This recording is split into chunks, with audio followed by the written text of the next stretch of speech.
Alright guys, TacticalRab back again today. I hope you're all doing well and enjoying your day so far, with OpTic officially confirming ProLuge will be the short-term replacement for iLLeY over at least this coming weekends of Major 3 qualifiers. The question has been raised, if iLLeY can't return by the time the Major comes around, could OpTic bring in the nuclear option of returning FormaL to the Call of Duty team? Very much intrigued to your thoughts in the comment section below. Hit the like button if you enjoy, subscribe if you're new as always, I would greatly appreciate it. Really upset the channel, thank you very much indeed for doing that. I'm plenty to get into, want to get this off my screen as soon as I possibly can, to be honest. Why did I even put it up there? Firstly, this day from Breaking Point, Fantasy is now open for Major 3 qualifiers if you guys want to get involved. Prizes on the line, all that type of good stuff. Link will be down below. This is effectively the way it works. You pick 4 players. There's now no restrictions on how many players you can pick from certain teams. Cash prizes, this type of stuff. Get involved over the coming days because, of course, tomorrow, I guess, well, the matches are on again. Kind of crazy stuff. This is the team I went for. I think I went kind of rogue with this one. But, generally my philosophy here is, like, lock in one player who's going to put up good points. Like, Cellium has been ridiculous. Out of all the $10 players, he's the one that I can, the OpTic guys, I kind of wanted to go with an OpTic player, but I was a bit concerned that with the Pro Loot change, like, it's kind of unpredictable how people are going to perform, because Dashie, for example, at the Prime Classic, it was pretty poor in control because their team dynamic was changed around a little bit, right? Despite overall he selling good numbers, so I was maybe going to go with Dashie, but I thought Cellium was maybe a slightly safer option. Attacher, though, was $6 on Minnesota, was pretty good. He's been putting up great numbers the last few weeks as well. And I also looked at the London guys because I feel like the London team doesn't have the hardest run. And also with Afro, like, Afro's always a good bet, I think, online to do good numbers. Like, on land, maybe not always the case, but online he's generally done really well so far this year. And then Harry is now on the main AR, like, he now gets his comfortable main AR role on this team with 0 on the sub. So to me, I thought that was reasonable. Like, I've got to hope the London are actually decent though, which I'm not particularly confident in. So I'm not really sure this team is great, but you guys can, do your best, of course, to beat it with the link in the description box below. Get involved. This also from Clayster thought was kind of interesting. There was, okay, who wants to join 100 Thieves? Clayster is trying to get involved. Of course, look, joining the actual starting lineup for 100 Thieves off Los Angeles Thieves is going to be a bit of a challenge after their good performance this past weekend. And seemingly this kind of Octane Kenny thing is going to stay at least for the near future. We'll see once we get to the Major 3 qualifiers whether they can keep up their good performance that they did show at the Prime Classic and kind of the promise that they did indeed show. But of course, Clay's trying to get an opportunity somewhere or another. We talked about the Seattle Surge option yesterday as to whether that could be a possibility, but it seems like probably not going to be the case, at least at the present time. He also says this, he was kind of streaming lately the last few days, playing some CDL teams today. They requested we do not stream, so probably not going to be live for at least the first set. So interesting stuff actually, because they played London a couple of days ago. We got to see the scrim results for that one. Interesting actually that the teams, I think we saw this at the start of the year, the Methods versus OpTic, there's a bit of drama going on there, a bit of friction,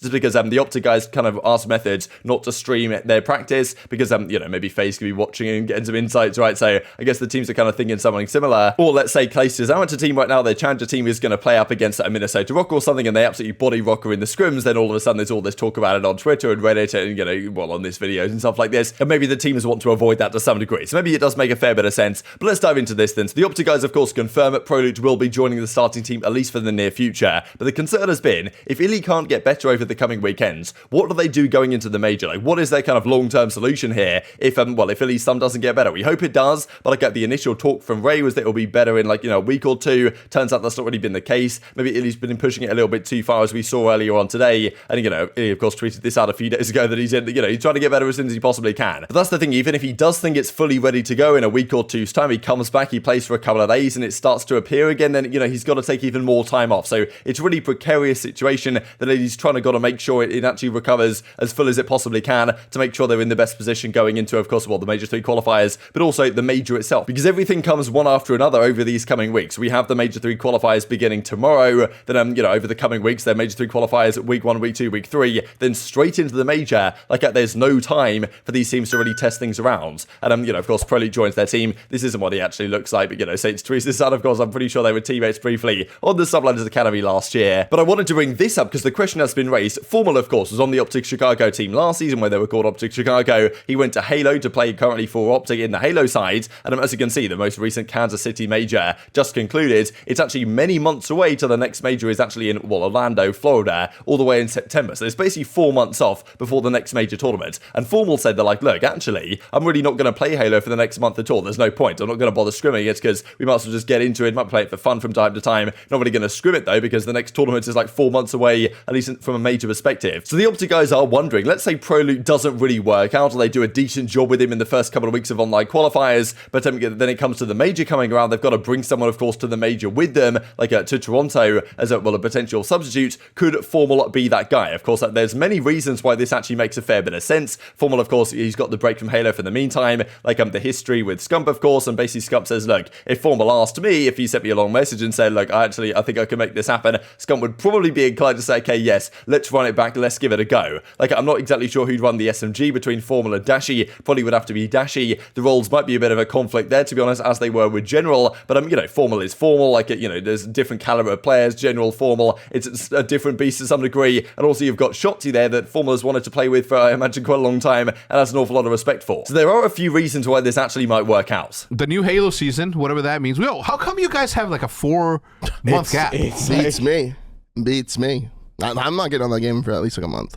Really? Just in time for Toronto. Is there a reason why you're not the one? Yeah. Let's say you have a month till Toronto. A month off. Do you think, let's say, if like you get in like competing shape in 2 weeks? 3 weeks. Might be shooting pretty straight. I don't know if you could. I'll definitely have my sense by then. I don't know if you could on I'll say that Vanguard. much. Your sensitivity My does? sense will be good by then. we can show them the spawns, man. I mean, She only spawns once. Hopefully we It's have Ender ingrained. back.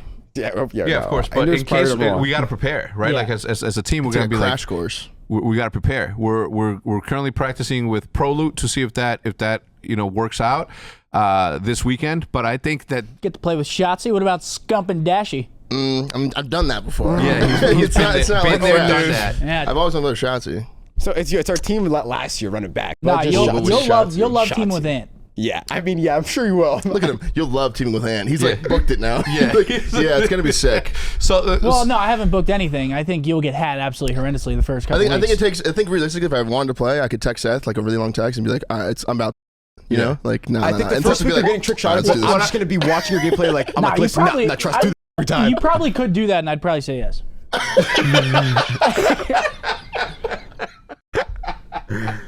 you download the game tonight, and you start tuning in. Welcome back. Just in case, listen. Just in case. Just watch a mini map for 10 minutes. I feel like I mean, I've You'll have been a great watching this time. game enough. There's nothing special about this. What I am saying It's not is that hard. what I am saying is this: let's prepare for the worst and think about it, right? Like I'll give you the start main playing, keys. and you got to think about it from this perspective, the way that I was looking at it, and the way that I was pitching it. Okay, But who's gonna flex? Hold on, as I was finishing.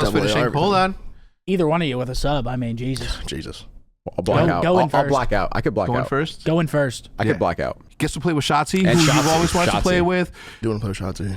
Don't want iLLeY to continue to try to play, right? Because every single time we he want does, him to like fully right? rest. Yeah. And like you're extending how long your healing process is gonna be. Get it taken care of now and sacrifice whatever weeks are gonna be there, right?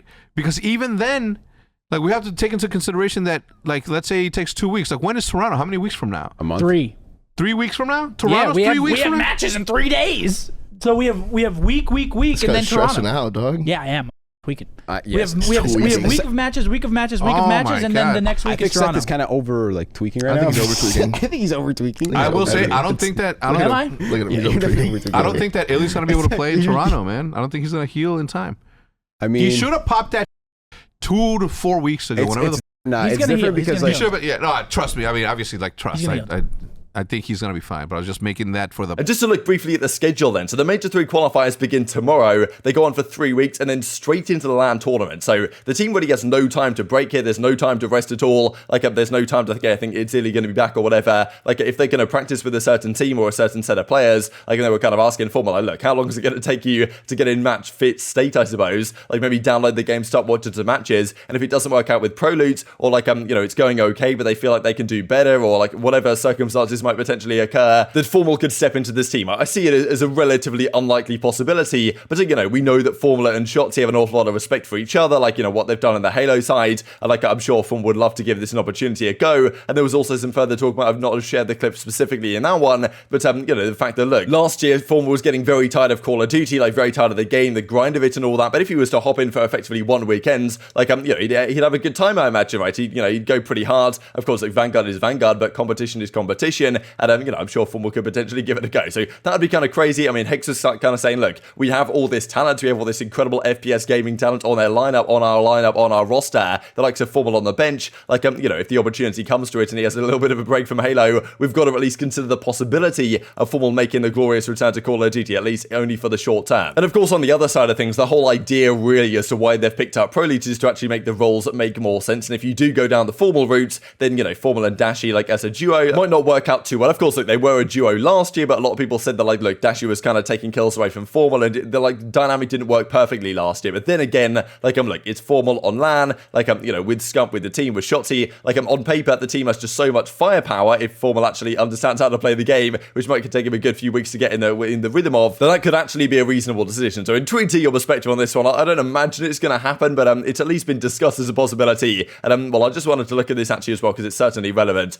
Top 10 highest KDs throughout an entire season. Simp is kind of up here. It's kind of interesting Simp is here just because, like, you could argue that Simp wasn't really an entire season. I'm pretty sure he played 4 events because he played London, Anaheim, Miami, like that was the playoffs, and then the World Championship. So he had a 1.24 over 4 events, which maybe isn't the whole season, but it's pretty good to be honest. Like, well, Dashie has another number 1 KD all time during Black Ops 4 of a 1.28. FormaL actually has his highest of the FormaL's career with a 1.24. It's kind of interesting how similar these numbers are actually. We get a lot of 1.24s, a lot of 1.23s, but FormaL appears twice here with a 1.24 in Black Ops 3, a 1.23 in Infinite Warfare. His Advanced Warfare season probably can't have been too far behind either. But I mean, yes, Scump with a 1.22 in Advanced Warfare. This is like one of the most absurd seasons you're going to see from an SMG player. Pretty funny, I think, actually, that there's 2 players in here from Modern Warfare, the likes of Skies and Octane, both with a 1.24 that year, despite, well, I mean, Octane, really, the success wasn't particularly there, but in fairness for Skies on the Florida Mutineers, it kind of was. But Dashie's like far away. A 1.28 in Black Ops 4, that's pretty absurd. That's going to be very hard to top over the course of an entire season. Cellium, honestly, isn't too far away this year, so we'll see how it goes at the end of this season. But yeah, we've got Sasha here, Methods from World War II, Scump from Black Ops 3 as well with a 1.21. And like, yeah, this duo, Scump and FormaL, in Advanced Warfare, Black Ops 3 are probably at the peak of their power. So maybe it's time to run it back here in Call of Duty Vanguard, despite the fact that FormaL's played like none of this game at all. Give him a few weeks of practice to turn it around, it might be something that can happen. But whether the OpTic guys want to go through with it, because there's no time at all. Like, it's not like they play the Major 3 qualifiers. They've got like a week or 2 off before the Major, that if FormaL wants to come in, they can give it a go. They've pretty much got to go right in with him if they're going to make this move. Few things to finish out the video here. Firstly, this from the Call of Duty League, the current point standing. Just wanted to look at this because, well, considering the teams are making moves,